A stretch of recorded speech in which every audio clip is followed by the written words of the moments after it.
Bonjour, c'est Anne-Julie Vaillancy-Sevix, psychologue clinicienne, psychothérapeute et docteur en psychologie.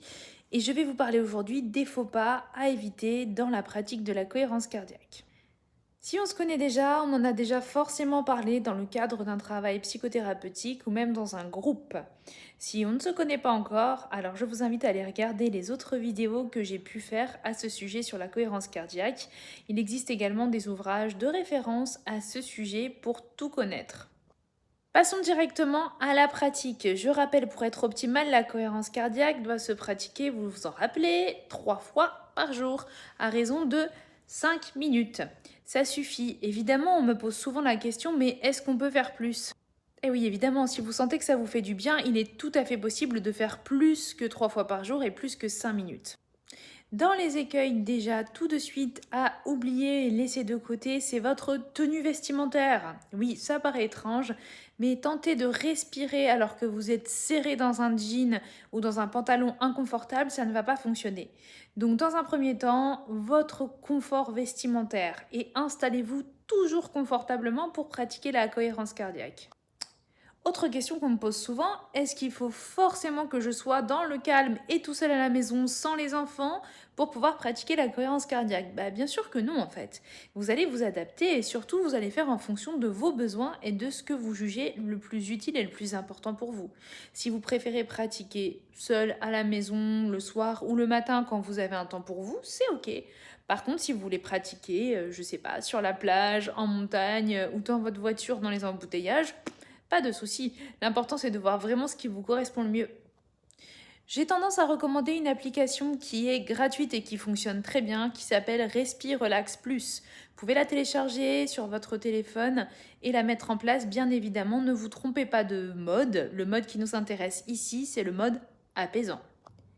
Il m'est arrivé plusieurs fois que des patients me disent oui, mais en fait, le fait de suivre la petite boule qui monte, qui descend, ça me correspond pas. Est-ce que je ne peux pas plutôt compter dans ma tête?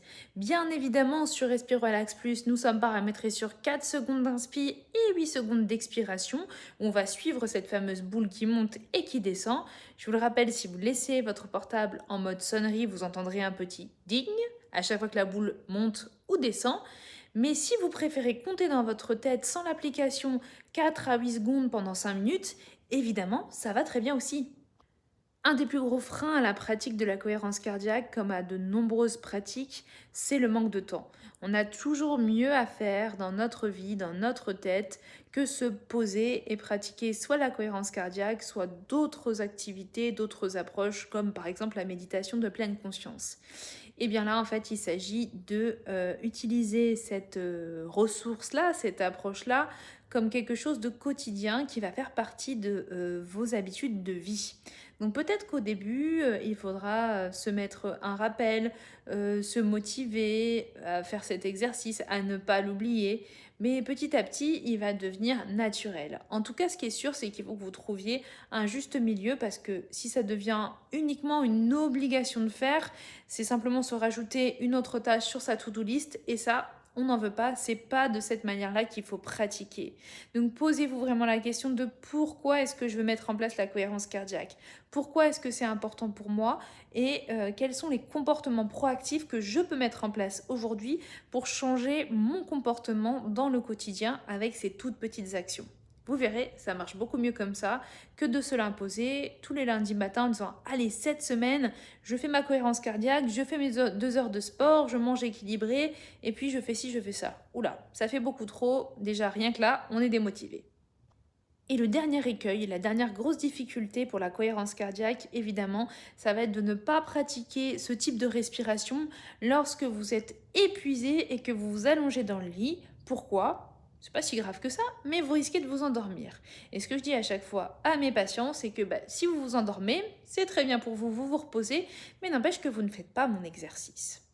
Maintenant, riche de toutes ces informations, vous avez tout en votre possession, l'application, l'autre vidéo que vous retrouverez sur YouTube qui vous explique la cohérence cardiaque. Et vous avez également cette petite vidéo avec toutes les difficultés tous les écueils, tout ce qu'il faut éviter dans la pratique de la cohérence cardiaque.